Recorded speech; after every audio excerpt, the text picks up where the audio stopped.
get out, immediately get out, because there's another 24-year-old, 25-year-old who is so hungry and ready. What game do you want to play? Do you want to be safe and sure and work hard and study hard and make sure you get to Amazon? Because they'll hire you for sure if you're good enough.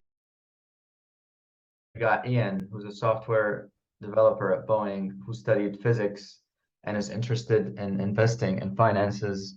And we also went to All high I'm school interested in. That's and all I'm and interested in. and we also went to high school and college together. And yeah, so like, is there a recession? Like, how can students or engineers or software developers prepare? Just the smartest place to get into a field of demand. So to get into Such as what? technology, Like in your macro perspective, to, what are to fields of demand? I mean, jobs that we're always going to need, doctors, engineers. I mean, just software in general is booming. I mean, technology is not going away. So, like, I mean, if you can program, you can get a job anywhere. Yeah, You because can there will learn how to always program on your like own, even in a recession, there will be software companies. There will be demand for. for We will sure. still progress. Yeah. And in fact, Um, some of the best companies usually come out of recessions, right? oh yeah, that's where, yeah, the flower is born. Sure. Absolutely. So be on the lookout for those companies too. They're probably started. Some of them might have started today. Yeah, and that's kind of like another thing. Like most people graduate and they go down the typical just get a job at a big name. Like it would probably be a good idea to like joining a startup where you own stock and you have ownership of the company, especially if they seem to have a good product market fit and the team is good. That's probably like a riskier but has way higher upside option, right? Like let's say for like a fresh graduating engineer or something like that. Yeah, it's what game do you want to play? Do you want to be safe and sure and work hard and study hard and make sure you get to Amazon? Because they'll hire you for sure if you're good enough. They'll hire everyone if you're good enough. They're just chomping up all the human capital they possibly Yeah, can. what would be the downside of that is you'd have like less There isn't autonomy. really there isn't really a downside. It's just more as to what you said. Or do you want to go try and change the world in a startup and hey, if you have some ownership in that startup, you're gonna absolutely strike it bigger than anything you would make at Amazon. Yeah, but you have a much higher chance of crashing and failing, right? Oh, enormous. It's Yeah. enormous So for so then sure. would you say like self-awareness in this case is very important to like know yourself well enough to know what you're seeking out of life? Like, hey, I want to go take a shot at something very risky, but could be freaking amazing. Or like, no, man, like screw that. I want to go and just chill and get paid enough so I could like enjoy my life outside work, right? Absolutely. It's what do you want to do? And honestly, for anyone who has any inclination to go and do something that could be great, I would say go for it because that's why we're all here at the end of the day to hopefully contribute. Yeah, put a And dent in the universe, huh? yeah, exactly. And if you have any inclination Go to for go it. for that, go for But it. especially if you don't have kids and you don't have commitments, right? Yeah, yeah. As you said, you should be aware. Don't be. You know, Yeah. No, like I think part of the reason you and I are very close friends is we're both very like risk loving people.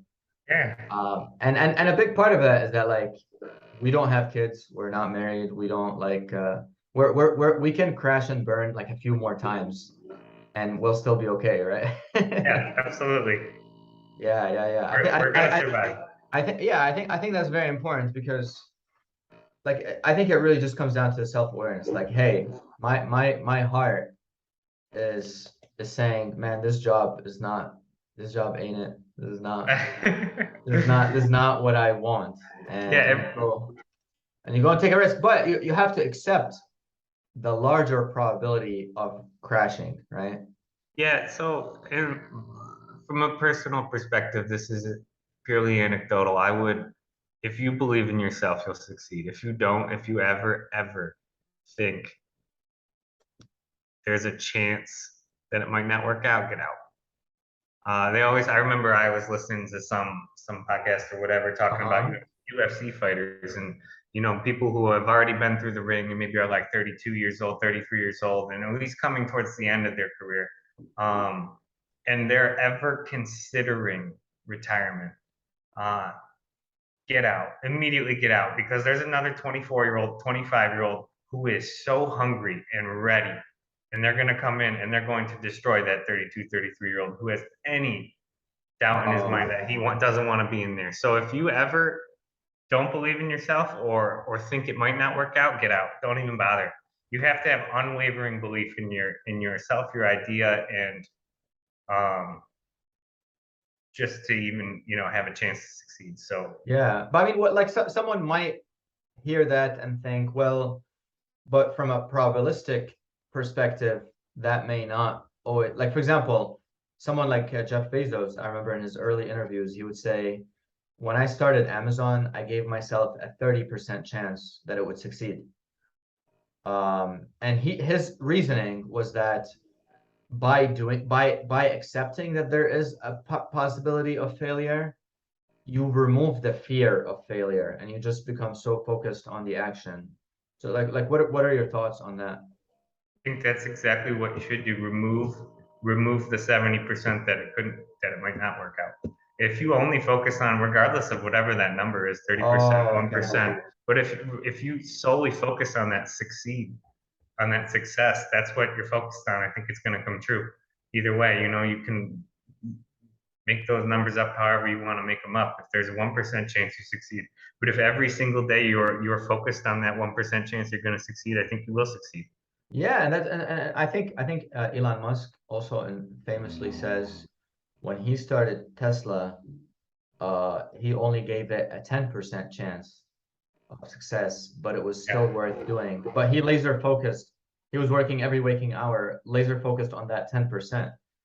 So you're saying like sure you could like in the back of your mind there is obviously like a probability of failure, but you just brush that off and solely focus on whatever it would take to make that small percentage work, right? Yeah, just do everything in your power to succeed. Sure, but like doesn't that come from like intrinsic like what someone may be watching this and think like that sounds cool. I want that. I want the desire to work every waking hour. But like I don't care. I wake up and I'm just like I feel nothing but apathy. Like where is that intrinsic motivation something that like comes from like can you cultivate that? Can you create that? I think you have to find it. I think you can be influenced, can be Sure. motivated. If you have a bunch of friends that are really into something and you're a part of that circle, I think you're more inclined to lean towards that activity or Oh, whatever okay. it may be. And that can increase motivation. Everyone is different. If you're in something that gives you no motivation right now, I don't see why you should continue. Um, I Keep mean, keep seeking. if there are other motivations, like yeah, if you want to change the world, that's great. But if you just want money and a paycheck and stuff like that or whatever, like we were saying, go work at Amazon and then live out your other motivations the rest of the Yeah, from 5 o'clock to 11 o'clock or whatever. pursuing some hobby in the evening or just like getting married and having a family or something like that, right? Yeah, whatever it is, and like that's okay too. But Yeah, if that's you okay too. There's no like there's no right or wrong answers. Like everyone's going through life for the first time, so there is no right answer.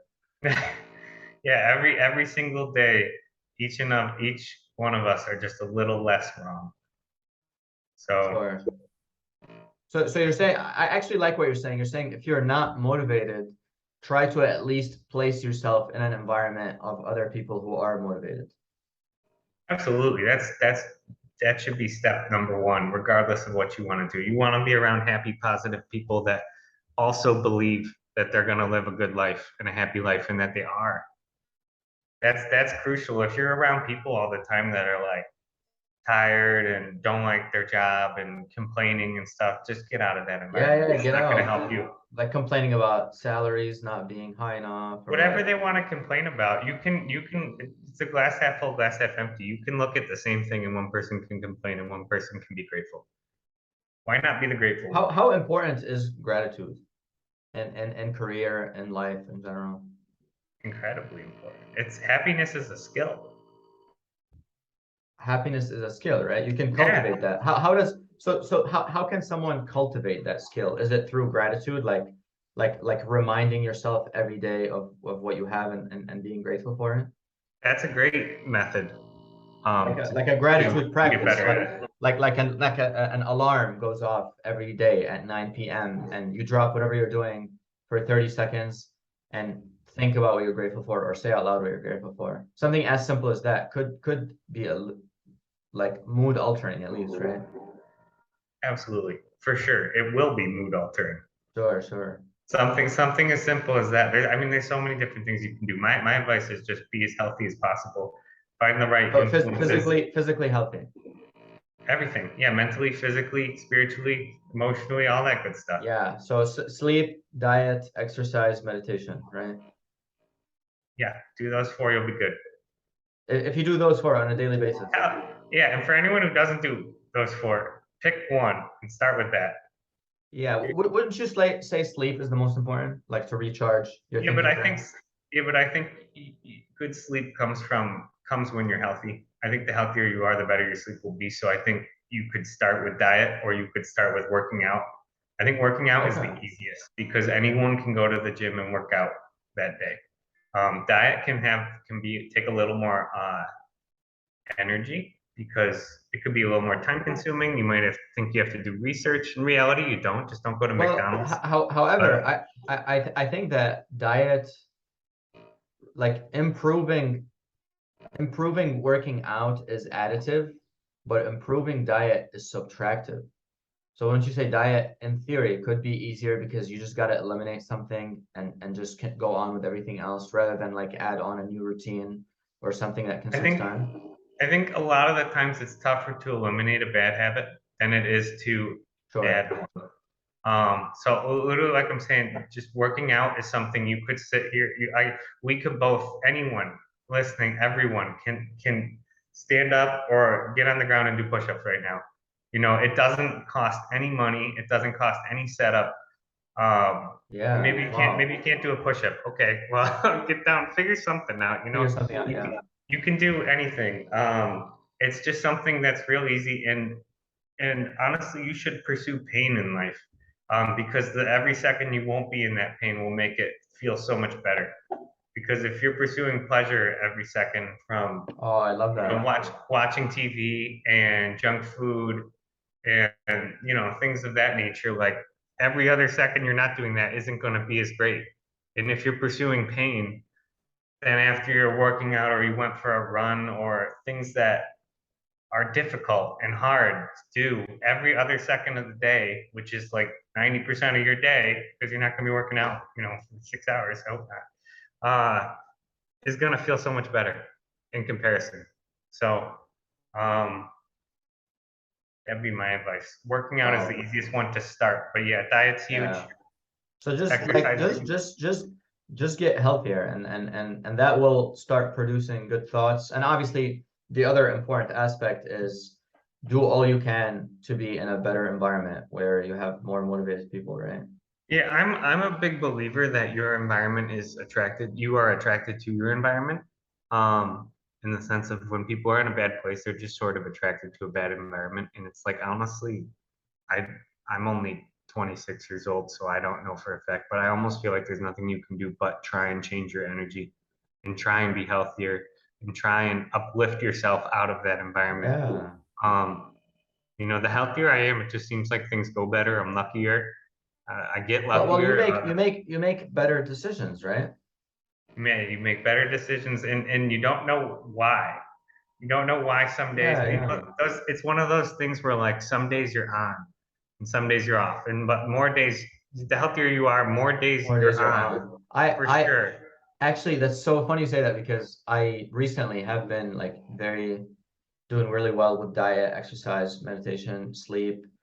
And if I have a bad day or if my mood is down, I'm like, wait, what is going on? Why? And I almost have to Yeah, remind why? myself, oh yeah, there are bad days. Like not every day is gonna be great because I've been used to like a streak of like too many days where I have good sleep, I eat very well, I exercise, I nap or meditate, and my decisions are sharp, my thinking is sharp. So it's funny because when you have bad days, once you follow this kind of lifestyle, it almost becomes an anomaly to you. But like without it, like good day, bad day becomes almost like sinusoidal evenly, you know?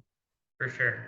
Yeah, I don't think we can control that. Everything in life is waves, and that probably includes good days, bad days. Yeah, absolutely. But maybe your wave is slated towards the top, and so you have more good ones than bad ones. Yeah, I think Um, that's 1,000,000% what it is. yes, yeah. So I don't know. I mean, just that's the simplest thing. Be healthy, and anyone can tell someone, "Hey, get healthier."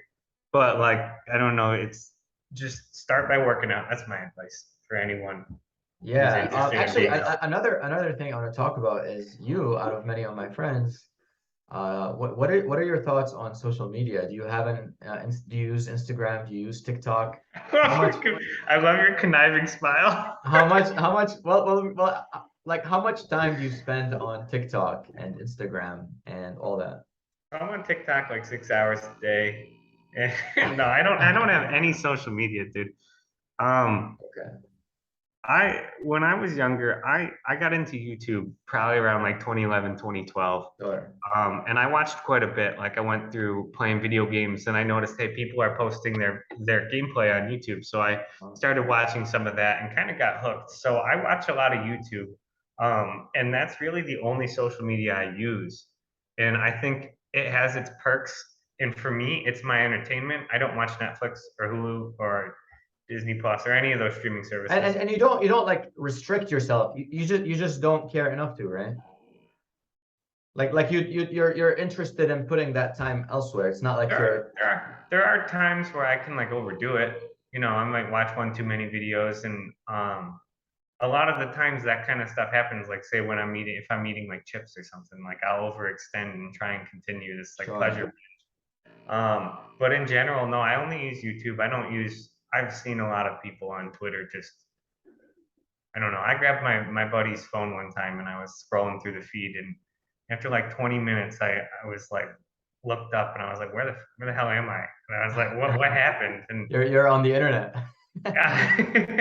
sadly, I was sucked in, and I just was like, yeah, this isn't for Oh me. yeah, it is a vortex. I will sometimes go on and like I'll look up Elon's Twitter and just like for like 5 minutes, I'll go back and read Just the for last entertainment. few posts, yeah, because you know there's always some gems in there. But it's not something I check regularly by any means. It's not something I probably like once a week do that, and no other really social media. I'm not a scroller. I think that's the easiest way to Yeah, put it. yeah, I think so too. Or like for me, I have the tendency to have addictive, like let's say scrolling or whatever. So my solution is just delete the damn app, so you don't have to decide whether to scroll or not, you know? That works too. That works too. Yeah, Yeah, it's make the barrier of entry a lot larger. yeah, I think Uh, I will say from my experience, we've been friends for a long time and we kind of have a shared philosophy about this. Because I have an Instagram, but I check it once a week from my laptop for like 5 minutes just to make sure like my friends and everyone's yeah, okay. absolutely. That can be good. Uh, I don't really I have a TikTok. I don't use it. I don't have the app. And I deleted my Facebook and Snapchat permanently. And honestly, ever since I did those things, I've been like at peace with myself, you know, like I'm no longer like I don't feel wired, you know, I feel like I have more free will. I can make more conscious decisions versus I noticed that during times where I would spend hours a day on Instagram or whatever, Facebook, or even just texting, like I think texting alone for extended periods of time, For sure. this kind of stuff makes you feel like you're owned by someone else. Like you just become like you notice yourself reaching for the phone. You're like, wait, why am I doing this? I never made this Yeah. decision. Yeah. Something very, very similar everyone can probably relate to is when you go into the bathroom, notice when you grab your phone. Everyone probably does it. Everyone does it Yeah, probably the same exact way every time. Um, very that's true. something. At my last job, I noticed my boss doing that because he would like, I don't know, just he would stand in like the widest stance possible, and then he'd like slowly reach in, grab his phone, and then just sit there for like while he was taking a piss. But Yeah, that's the funniest thing. No, I wasn't like watching him. please. I just thought it was funny. I just thought it was funny. I've never seen someone take It's like all the good. widest All stance. love, all love, all love. He was like 4 feet wide, like almost foot in the other stall almost. I was like, Jesus, claiming his space. It's the type of thing where like even if you're trying not to notice, you'll notice, right? Yeah, I'm like washing my hands and I see in the mirror, just like he's like 2 inches shorter because his legs are so wide. Oh my God, that's really funny. And Um, that was at Chase, right? You worked at Chase, JP Morgan yeah, Chase. yeah, and So I was how's JP Morgan Chase compared to Boeing in terms of very, structure? very different. Very different. JP Morgan Chase has a lot of people working in software development. In software development, this is all for software Yeah, development. you're in the software development arena in both, right? Yeah, I was a software engineer at both, but um, at Chase, a lot of the software engineers are on visa because they are cheaper to hire, and Chase doesn't have to pay them as much, and just kind of the way the world works. But it's the best opportunity for them. That's where they make the most money. And for everyone, I was working on site. This was pre-COVID, and like I ask every one of them, why work here and why come to America, and every single one of their answers is money. And it's that simple. And so like this is their best opportunity, and there are a lot of them are on H-1 visas and stuff, and they're pursuing green cards. And I hope they get them. They're honestly wonderful people. I love working with them. They got families and things of that nature, but it's just a little bit of a different environment when you're not a citizen. I mean, half of them, all of them told me if I had a green card, I would go start my own business. I wouldn't be working here. They all Really? told me that. Wow. And that changes the culture because then they're more or less there because they sort of have to be. And at a place like Boeing, the people are there because they want to be. Most of them are citizens. A lot of the work I'm currently working in is like you need clearance. So most of those people are American citizens, right? So that's not really an issue. And people are there because they want to be, and it's a different culture in that aspect. Um, so that's the biggest difference I've noticed so far. Yeah, and it sounds like probably Boeing is probably a bit more relaxed, laid back since like Chase offers consumer services versus Boeing has like large contracts with companies or with the US government, right? Yeah, it's all. I would say both places are pretty relaxed. A lot of it is dependent upon management Sure. and your line of business and where you fall in that. Because if you have a manager that's pretty micromanage and kind of has his finger in everything and things of that nature, like that's going to stress everyone out and it's not going to be too relaxed. And in the same regard, I mean, I went through this. My first boss was like just hands off, completely trusted his employees, Sure. and it was amazing. It was really relaxing. I could show up, you know, whenever I wanted, just as long as I got the work done. And then the next boss that came in was like hands in everything, trying to set up meetings left and right to make sure we had everything taken care of. And didn't want to be burned. And I can understand a little bit of that because I don't think he was a citizen either. And he doesn't want something to go wrong. And then maybe his family might be Oh, affected. so he So had a bit more of like like he trying to control the outcome a bit more. for sure, yeah. Probably because there's more on the line, right? Yeah. And in that regard, like he's probably going to be a little more stressed at taking on more responsibility because he has, in quotes, like more to lose. And I just don't think that's, first of all, a right way to look at your position. You should never look at like what you can lose. You should look at what you have Yeah, to yeah, gain. yeah. But it's more like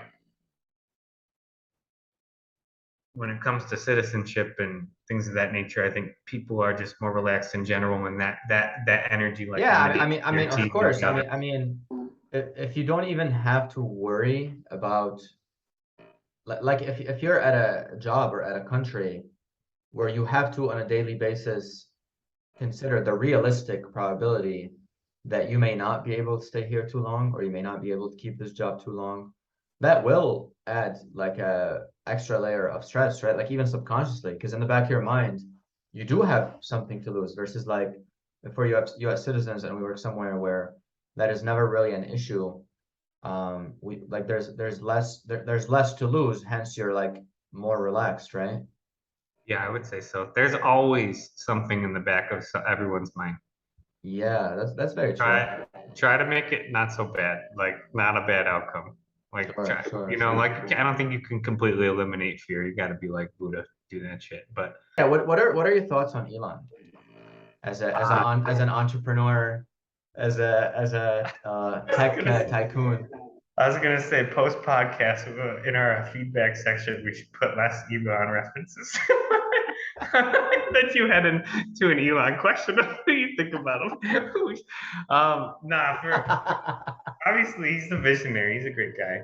I think he could revolutionize Twitter and potentially like the implications of that are endless. It's literally that would be insane, right? it's like called the town square by anyone who wants to give it that name. And it's a great name because everyone can go and interact with each other in an instant.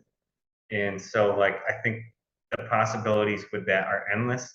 And I think these past, what is 2022,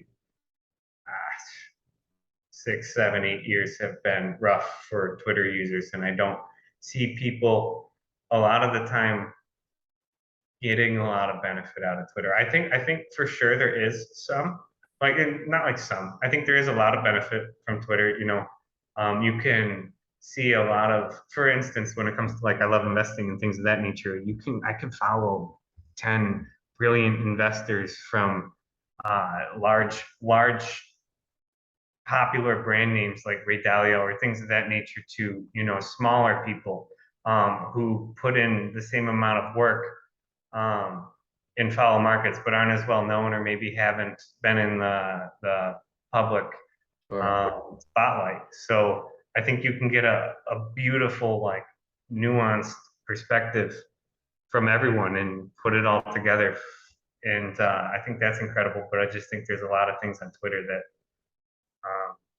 can be seen as can draw you in the negativities. Sure. Put it because there's no way to barricade the negativity, and I think if Elon were able to figure that out, I think he could transform Twitter, which would be amazing. Maybe I'd be interested in getting on it then. Like if there was, they say they talk about like the algorithm. What if he made an algorithm that only showed like positive things? People have run well, he actually made, I think he made a change. I think it was during the brief period where he was gonna buy it or whatever, or what he was gonna be on the board. He added a button, or he was part of the team that implemented that, added a button that instead of having an algorithm that Twitter decides, you just get the most recent tweet, period. Yeah, I'm surprised it isn't that. I suppose you could. Well, it isn't that because that doesn't, like, think about it. A company like that is optimizing for retention. So if I just show you the most recent stuff, that's not always going to keep you hooked. But if I keep showing you controversial stuff one after the other, that's going to wire you to check the phone more, That's fair. Yeah, which is not good. It's not good, but I also do agree. I think from what it sounds like, Elon would make it such that the optimization would be for free speech rather than for like profit. Yeah, exactly. And it is a public company. So I mean, it is publicly traded. The point of the company when you're on, after you IPO, you're supposed to be indebted to your shareholders. Exactly. You're supposed to act in their best interest. And in Elon's case here, like that might not, I don't know how that would play out. But that kind of sucks, right? Like that means the concept of a publicly traded company as a whole is optimizing for profits. That's why SpaceX is private. That's why SpaceX is private. That's very true. Because the moment SpaceX is owned by the public, you can no longer say, hey, let's build Starship and go to Mars. Because then the shareholders are like, we don't want to do that, right? Yeah. The innovation, the direction of innovation would change. The course of innovation would change the second you go public because the motivations would change from profit to whatever it was before. But Elon's a good guy. I like Elon. I think one thing he's really good at. I think one thing he's really good at doing is finding a profitable way to do the right thing. Like for example, like with Starlink. I think he just does the right thing, and he does it well, and it turns out he does it very well, and it turns out to be profitable, right? Yeah, he finds a way. Yeah, it's almost as if money to him is secondary. It's not the primary goal. The goal is to do something good, right?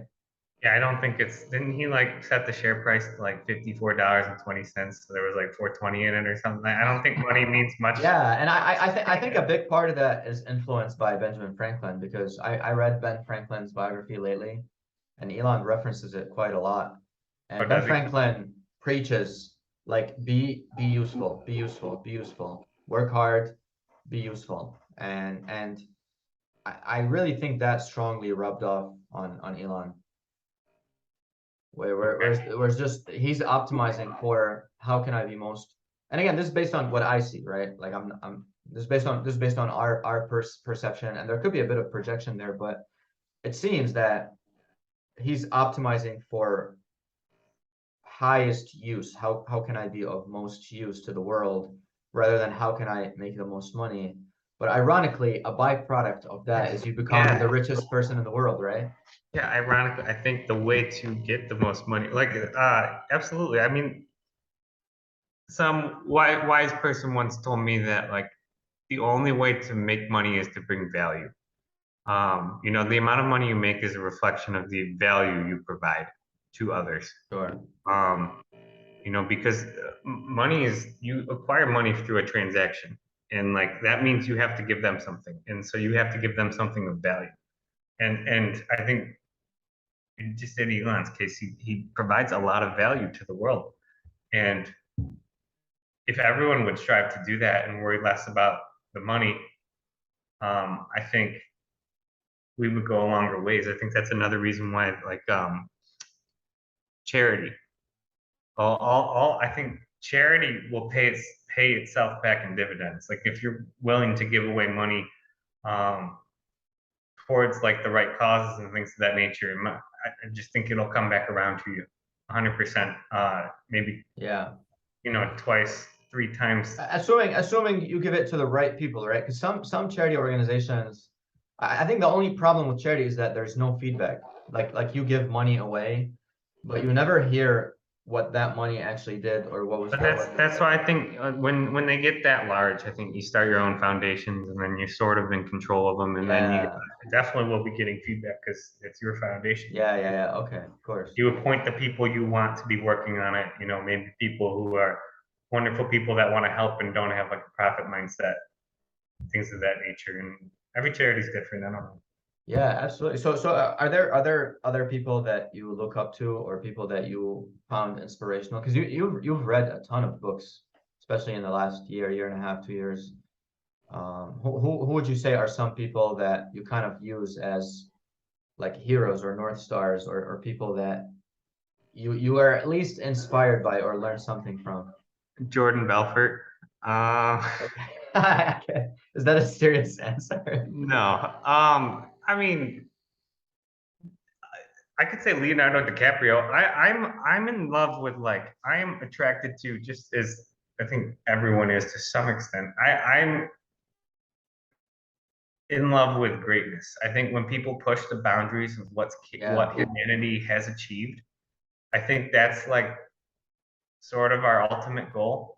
You know, when people can are willing to do things no one else is. Like, when you look at people like Michael Jordan, I mean, there's just reasons why, or LeBron.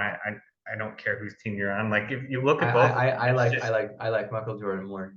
if you look at, I'm a LeBron guy, but if you look at Okay, both of that's them, fair. it's just like they clearly have done so much and put in so much that there's just like this innate level of greatness that they hone that just draws eyes to them. Sure. And you just have to watch, and those are the things I love. And it's just people who who go, it's like above and beyond the above and beyond. But That's why do you think they go above and beyond the above and beyond? that I mean, that's everyone's motivation is So different. like if our goal is to make everyone go above and beyond, what would it like how can you transfer that mindset to someone else, let's say, who's far less motivated? I don't think you can, but I think you can look inside yourself and try to find where your motivations may lie. Like when Michael Jordan, he went through, I guess, some family issues with like his brother and stuff when he was growing up, and that sort of molded him a bit, you know. And Also, he so, didn't make the high school team, and he said I read his I watched a documentary. It was called the Michael Jordan to the Max. It was an early one, and he said when he was cut from the basketball team in high school, that pain hurt him so much he never wanted to experience that again. yeah, things like that. Some people, I think pain is an incredible motivator. Yeah, Um, pain, like, and pain could be many forms. Could be losing money, like getting fired, crashing, like going through a breakup, losing, like it any could type of be, loss, right? yeah, I mean, just think of the emotions. Emotions are universal. I mean, embarrassment can be one of the greatest motivators for people. You don't want to go up in front of the class on a presentation and mess up. So you're going to study hard. You're going to put a lot of work into the presentation, and you're going to do a great job. And I think just extrapolating that out to like everyday activities, if you can be a great at whatever you do, I just think that's something everyone should strive to do. Be great at your job. Everyone should do that. Be great as like a person, in the sense of like to others. You should always give. Adults give and kids take. Be an adult, give for others, always be giving, always be looking to give, always be looking to help. And just be great in that regard. And I think that's the advice I would give to like anyone, be healthy and be great. Try Would to you be, say try would you say try to be great at the thing that you're doing, even though you may not be totally passionate about it, or would you say try to find what it is you're like passionate about and only then double down and like go full send? yeah. Passion is incredibly important. But I think that comes from anywhere. And I think a lot of people get caught up in thinking that passion stems from an activity. Like for me, passion stems from others. So I don't really care what I'm doing, but if others As long as care you're about it, around great I'm in. people. Yeah. Yeah. Yeah, If being around great people to you is the goal, independent of, I mean, I'm partially dependent, but not totally dependent on the project itself. yeah, no, I don't really, it's not the biggest deal to me what exactly I'm working on.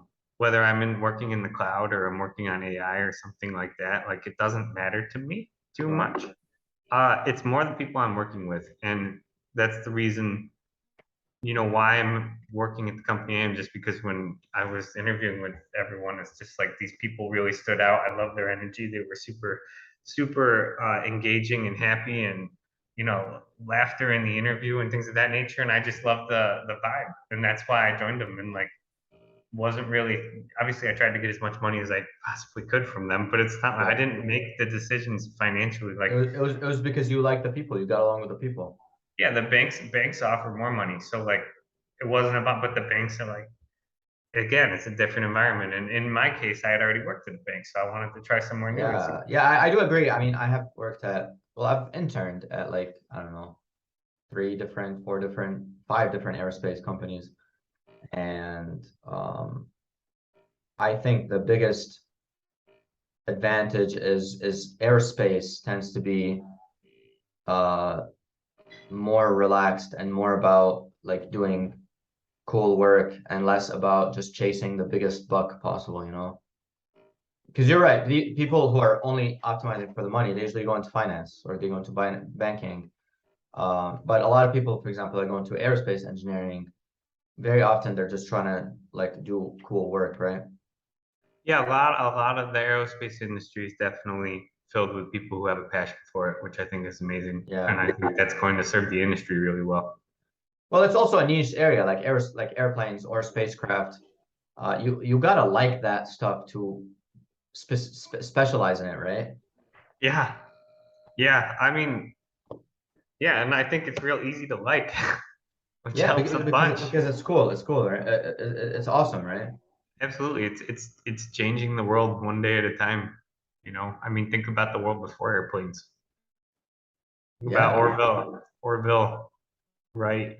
out there with his paper plane trying to take off. Like, Yeah, no, absolutely. It's man, it's wild the amount of innovation we've done just in the past 100 years alone. he's another Um, person I would look up to. He literally did what many considered the impossible. You yeah, don't and need at to the know how to time it was fly. much harder because back then there was no like Yeah, YouTube it's, or access. Like all you oh, had really, he was just like an engineer today, just building stuff and trial and error and all see you what had was works. your own judgment, right? Yeah, hey, we slap some stuff together and put some tape on it. Let's run as fast as we can, see if we can get some air. It's a windy day. Let's jump off a hill, see if we can get some air, and just keep trying new things. And then, we're all people, we all learn. So you're gonna learn, you're going to Yeah, get better at what you do, regardless of what it is. And like, maybe you start as a kid with a paper bag and you jump down the stairs and like see if you like hold you anything and it doesn't. sure. And you just keep trying and you keep learning. Yeah, it's almost weird, like the massive access we have to information can serve you, but can also hinder you, right? Because then like instead of going and trying an idea out of intuition, you might be like, oh no, let me go Google what someone thinks about this, or let me go like you You you should. you might add hurdles, right? Well, yeah, but that's like a mental hurdle someone would add to themselves. You don't need to overanalyze and like, you don't need to, the best way to learn is by doing. It's not to information overload yourself so that you think you know everything about something before even trying it. We learned how to Yeah. fly without Google, so you don't have to Yeah, learn. very true, very true. And I think many people, including myself at times, fall for that where you're like, I need to consume all the information possible, and you think you're being productive and you think you're getting Yeah, closer, but in fact you're paralyzing yourself because now you're consuming so much knowledge, but your action was non-existent. So yeah. you don't have results to back up your knowledge, you You know? need that feedback mechanism. Yeah. And when you just get information, there's no feedback. You're just loading yourself up on So information you have no use for. bias towards action, very important. You should definitely act for Cultivate sure. cultivate the bias towards action because I think the default state for most people, again, given our social media age, whatnot, is I have to do something. I'll wait and consume information and see what to do rather than act, right? But you're saying that acting, assuming that like decision or action is non-fatal or not likely to destroy whatever you're doing, that's the most like always have the bias towards the action, right? Right, you shouldn't be jumping off a bridge to try and learn how to fly on your first time. Yeah, you definitely use some common sense and act for sure. That beats Yeah. everything. So I And guess that like a really good mental heuristic is if this doesn't work out, is it the end of the world? yeah, you just use common sense. Yeah. Well, again, I think the reason why you have common sense and you see things very clearly is you're not on Instagram, you're not on TikTok, you have very low noise levels in your brain, so you see things very clearly. But I think for most people out there, because of this massive consumption of stimulus and information and all that content, um, the noise levels are much higher.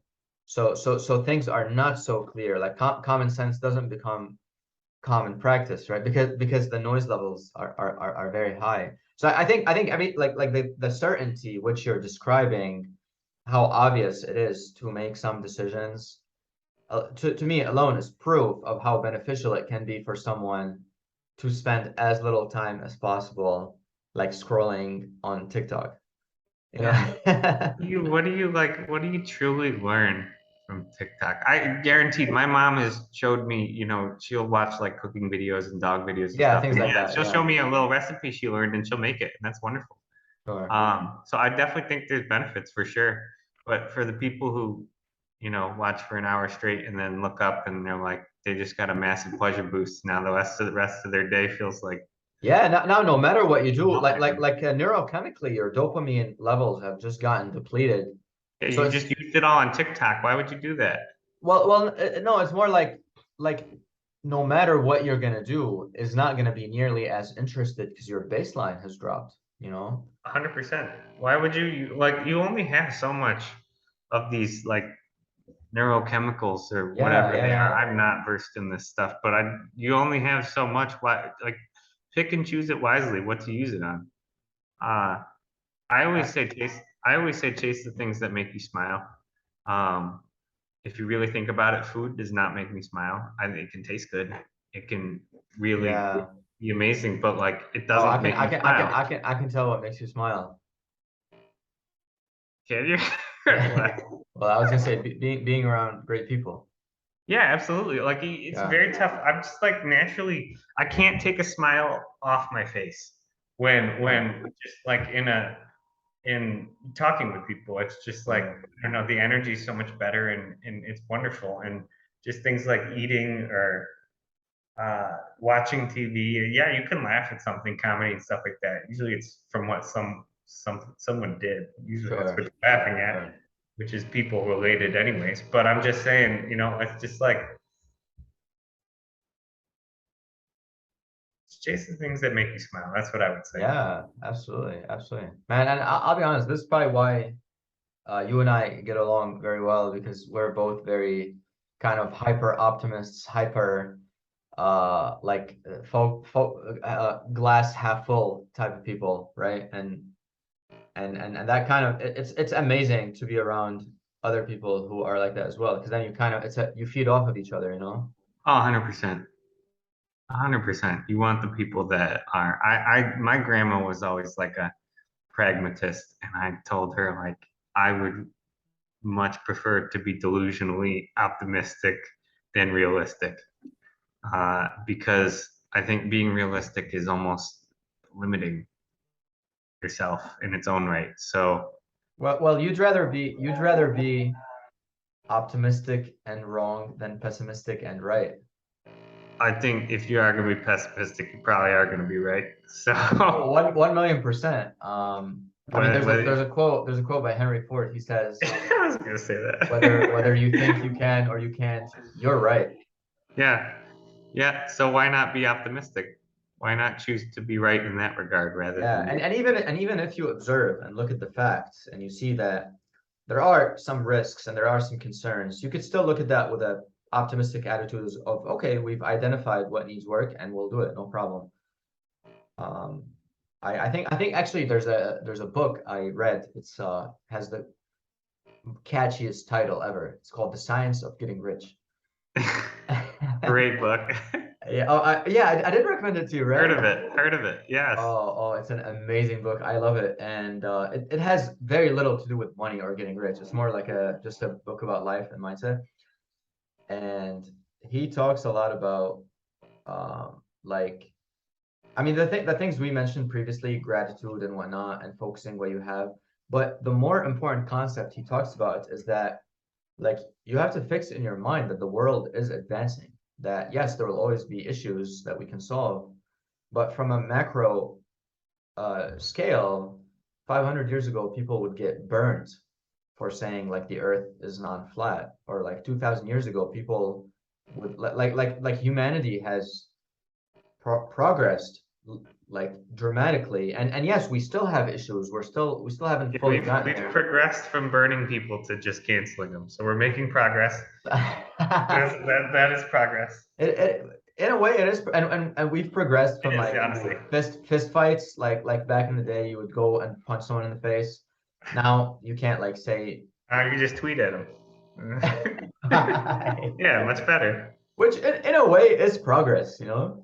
It really is. We're not physically destroying people anymore. Yeah, like And we're no longer we're like less animalistic, actually, more conscious. actually, it's really no different now that I think about it because we've just transferred, we've created a ton of laws that you can't physically impact someone. So now we just do it mentally.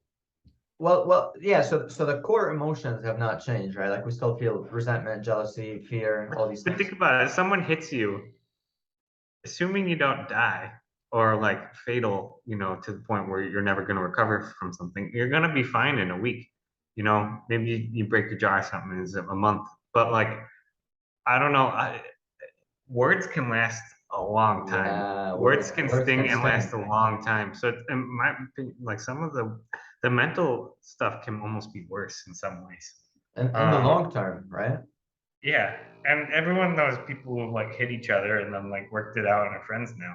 But like people who say really nasty things to each other, usually like that's something that you can't really take back. You know, Wow. uh, Yeah, that can go so maybe really, really deep.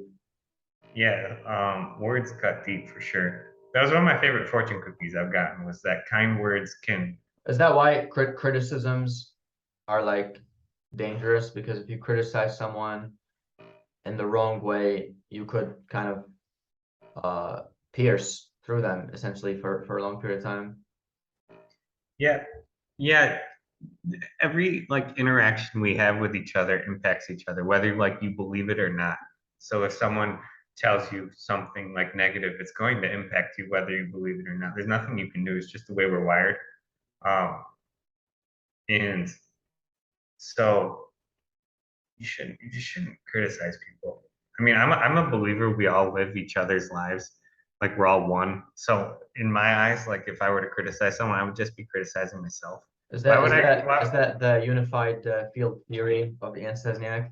I have no idea what it is, but it makes me happy. To the extent where like, hey, if I make someone else laugh, I like to think like I made myself laugh. So like, I don't. Yeah. It's very. It's just an easy, calming way to look at the world and like easy way to navigate the world in the sense of you shouldn't ever be mean to anyone. You should never seek revenge because you're just doing it to yourself. And so every time you help someone, it feels just innately because of what we are like helping someone is one of the best feelings you possibly can have. And like giving someone a smile is one of the best feelings you can have too. Or So yeah, that's like I would never criticize someone. Obviously, you can make jokes and but things of that sometimes nature, but like, sometimes what if somebody is doing something that is clearly harmful to others, and some people would you say some people respond well to positive reinforcement, but some don't. Some almost lose respect for you if you don't call them out or if you don't criticize them. yeah, everyone's different. Everyone's different. Everyone's persuaded in different ways, and that's something that Yeah. Like from my observation from an interaction with a very large number of people, I think some people um, need to be called out for them to respect your judgment.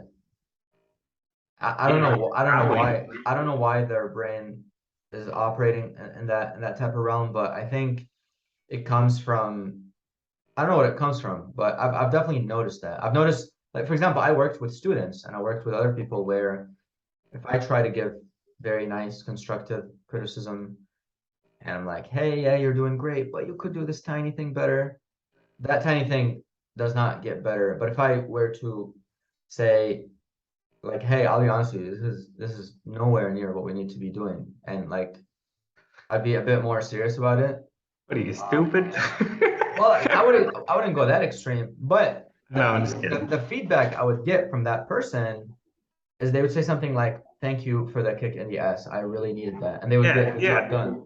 that's definitely good. Yeah, different levels of motivating others, and yeah, I wouldn't.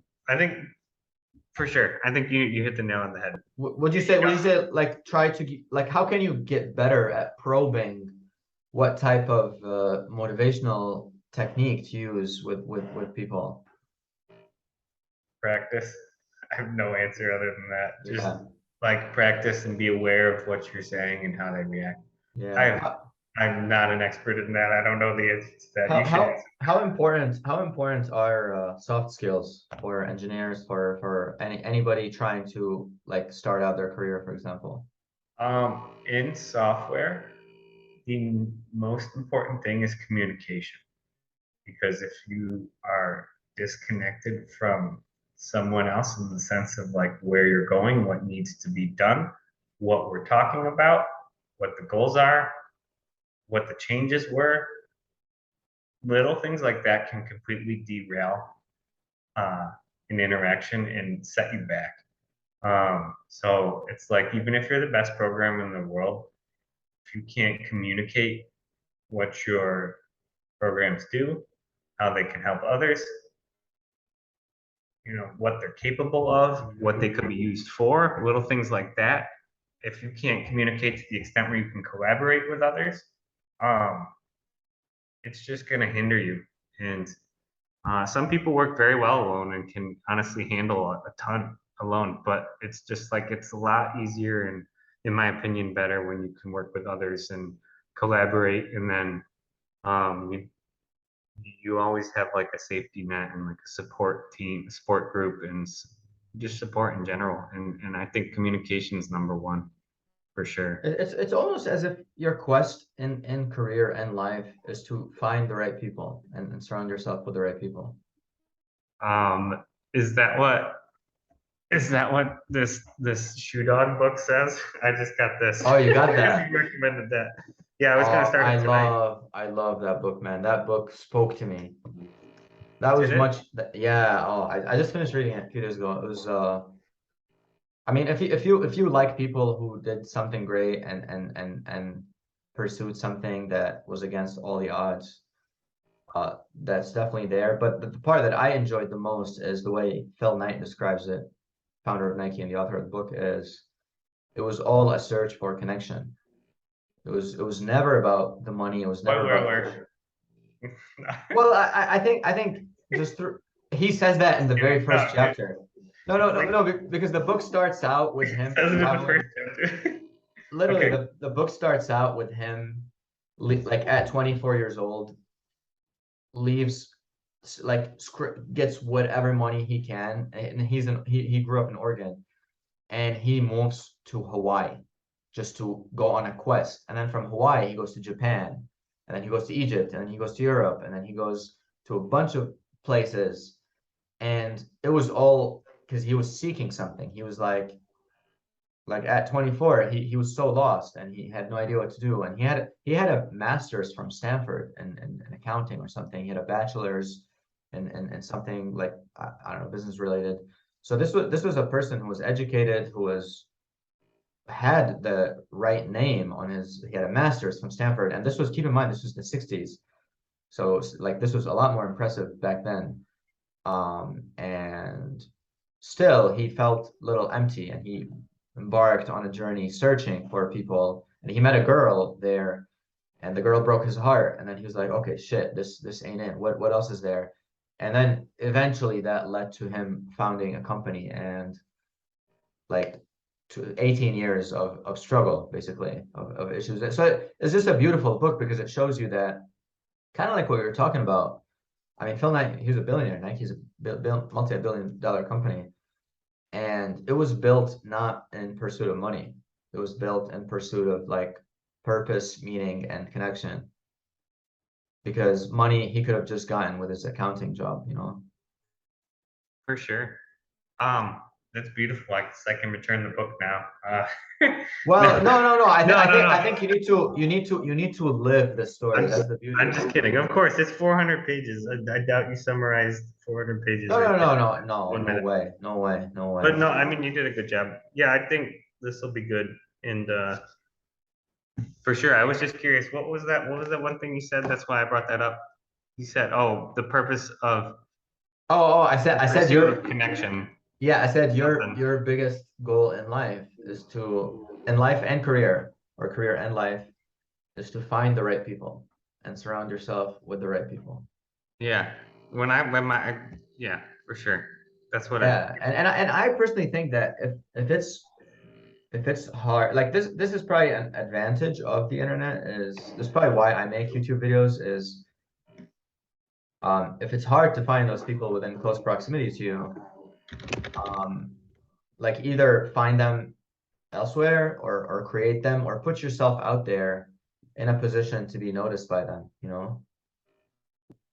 Absolutely. It's funny you say that. I remember I saw something very recently that just reminded me of, there was always that one study, um, of like the one Italian village that had, back in the day, this was like decades ago, that had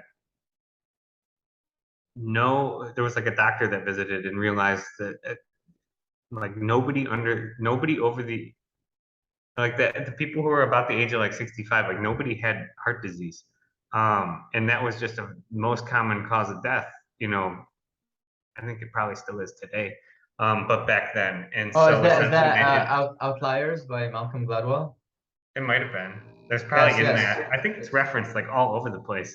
Sure. But essentially like the one village had very low levels of heart disease. And barely anybody had it. And so they did a study and they like, you know, looked at everything like diet and nutrition, exercise, how Yeah, people treated themselves and things like that. And they essentially found no correlation between any of that and the heart disease. And they realized it was more of just like the community and the people in yeah, it and and how being and everyone feeling was feeling valued, and like the friendly elderly feeling and valued and respected, connected. right? Yeah, it was just like connection. It was just the simplest way to put it. Yeah, yeah, And yeah, it yeah. was more like those people probably lived healthy, happier lives than most people today, you know, regardless of all the technology we have. So, you know, when you're 80 and you look back, like, are you gonna think, you know, what time was really worth it?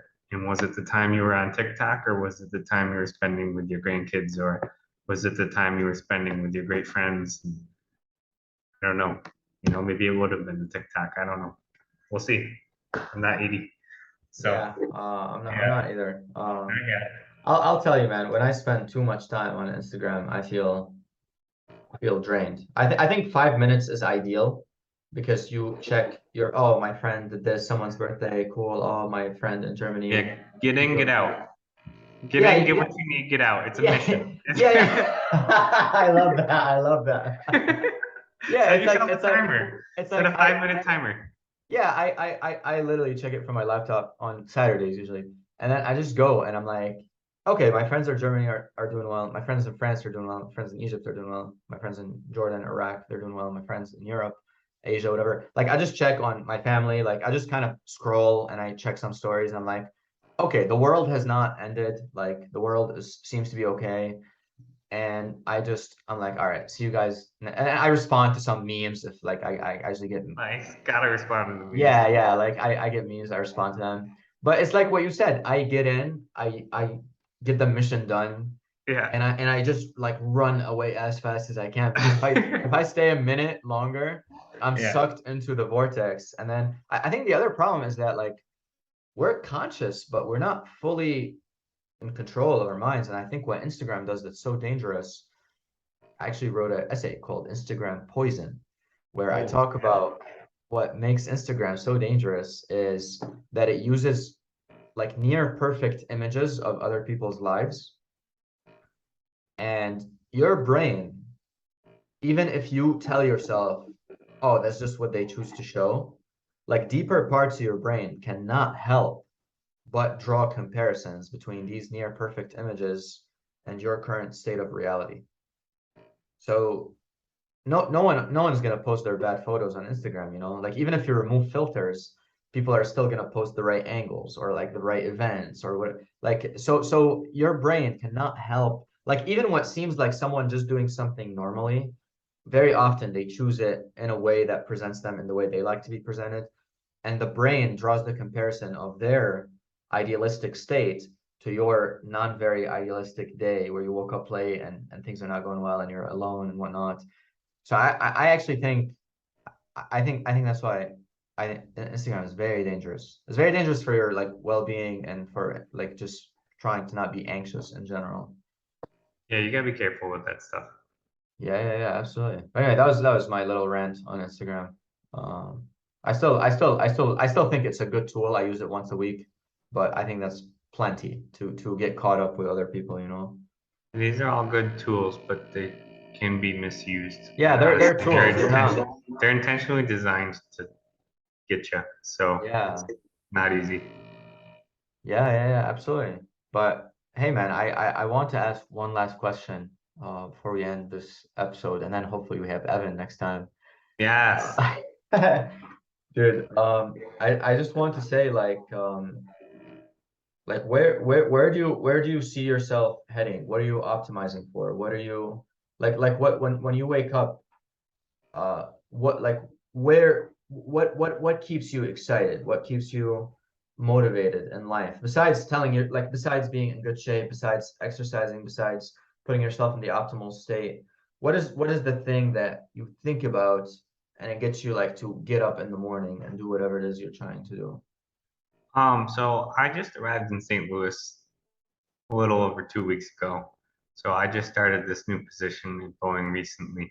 And when I was coming here, I was thinking to myself about these things. And I thought, let's keep it simple. I don't want to have like 20 things I want to try and tackle at once. I thought, let's do three things. I want to be great at my job. I want to meet someone because I want a family one day. And I want to continue pursuing my investing passion. So those three things are at the top of my checklist. And right now, I am pursuing each one of those. So like I just started my job and I'm putting a lot of time into that. So that's good to go. I'm joining a bunch of clubs and stuff and going out of my way to try and meet people, which is good. And hopefully that will lead to something. Yeah. And I'm still doing my investing stuff in like just about all my free time. So those are the three things I'm focused on. And I think those combined will lead me to live a happy life because I will be pursuing my passion. I will have a good job that I'm happy with, and I love the people there, which is really important. And I cannot wait to, get a girlfriend and then a wife one day. So, um, That's I'm very just, important, right? Like having the right partner. yeah, for sure. I, So, I I think the right partner can be like extremely supportive and push you towards your passion and goal and whatnot, right? absolutely, it's supposed to support each other. So, those are my goals right now. That's where I see my future heading. I don't think I can tell you where I'll be in 10 years, but in the short term, year and a half out, those are the few things that I'm really focused on that I want to achieve. So, not trying to set the bar too high, not trying to set it No, man, too I low, love that. and Less is more. yeah, just focused on those three things, and then we will slowly check those off, and then yeah, maybe we'll move on to the next things. Yeah, So, it's actually funny you have three things. That's Charlie Munger's advice is I believe it was Charlie Munger. He says write 20 things you want to do oh and yeah, rank them in importance take and the do the top three. top three and the other 17 like get them the hell out of there, you know? That's pretty good. Charlie Munger doesn't believe in Bitcoin though, so I'm gonna have to. Well, I mean, he's also like, what's the quote? Charlie Munger is a dinosaur and he's lost his touch. Maybe Even I don't though, know. even No, though, I even mean, though, yeah, no, absolutely. I think like every person you could learn from, you know, yeah, I mean, I'm not hating on anyone who doesn't believe in Bitcoin. I think it's beneficial for his business if Bitcoin doesn't crashes. I continue agree. to doesn't continue to soak up investment money because otherwise that money, like people might start taking their money out of Berkshire and then move it into Bitcoin. Because why would they go through Berkshire to invest in crypto when they can just go do it themselves and actually own it? So like I wasn't hating on anyone who's not into crypto. I was just saying um, whatever. So No, absolutely. Do you own Dogecoin? I used to. I sold Okay. it. I made some good money just having fun with that. That Yeah, Reddit yeah. page, that Reddit page, I would go every night for like an hour. I guess that was like the most social media I've really ever used. When I bought in at Yeah. like 6 cents, and then I rode the whole wave to the May Elon on SNL thing, and just Oh yeah, that was every day I was on. a lot of hearts were broken that night. Yeah, dude, every day I was on that Reddit page. I think so many others were too, just like looking at the memes. It was so much fun. But yeah, good times. No, I don't own any Doge at this moment in time. I think, in my opinion, there's other better assets to own right now that I'm focused on. So um, I do think Doge will hit $1 for anyone who's interested. Yeah, But but it probably will it be tomorrow? will I take a don't. while. Yeah, it probably will take a while. Yeah, I maybe also maybe. What's Yeah, go that? ahead. Maybe in this next retrace here, if the markets do Yeah. anything similar to what I said. And I don't have a clue what the markets are going to do, but if I'm not going to make a prediction, that's boring. So I'm going to make a prediction. So I think we're going to have a retrace, and I think we're going to get a nice crypto wave, and all altcoins are gonna go. They're gonna go. So that is very probable because these we'll things see. come in waves, you know? Oh, it's all waves for sure. So we'll Yeah, see. We'll see. I'm excited. It's gonna be exciting yeah, these next 6 months. What happens in the markets? yeah. I'm very curious, and I think we 6 months we should probably make a similar video and recap. All right, dude, I think this is probably a good place to end. I as always, yeah, we will have to catch up next time with Evan and go all in. I can't wait. Yeah, all right, Cannot wait. I'm gonna stop the recording. Okay.